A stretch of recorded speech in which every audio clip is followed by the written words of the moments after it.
Okay, so digestion is a chemical reaction. Chemical reactions depend on a number of things, but one of them is the size of the particles involved.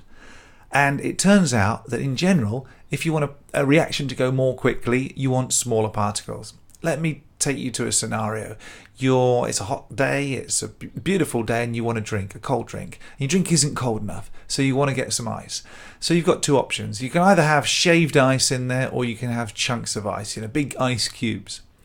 If you try both of those, imagine what will happen. If you put the ice cubes in there, they will take quite a long time to melt, and it will take quite a long time for the drink to get cold.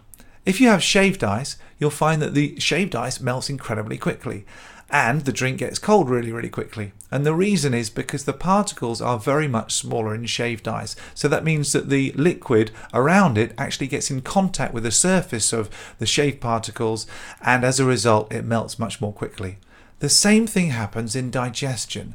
You essentially want food to get digested. In order for that chemical reaction of digestion to take place, what you've got to have is digestive juices containing enzymes to actually react with the food. So they've got to be in contact with the surface of the food. So you want, for the same volume, as big a surface area as possible. So imagine if you just swallow something whole, the only surface that the digestive juices can actually get into contact with is the surface of the particle size. So if it's a big mouthful of steak and you've swallowed it whole, or a chicken nugget that you swallowed whole, the digestive juices can only get at the surface of the chicken nugget.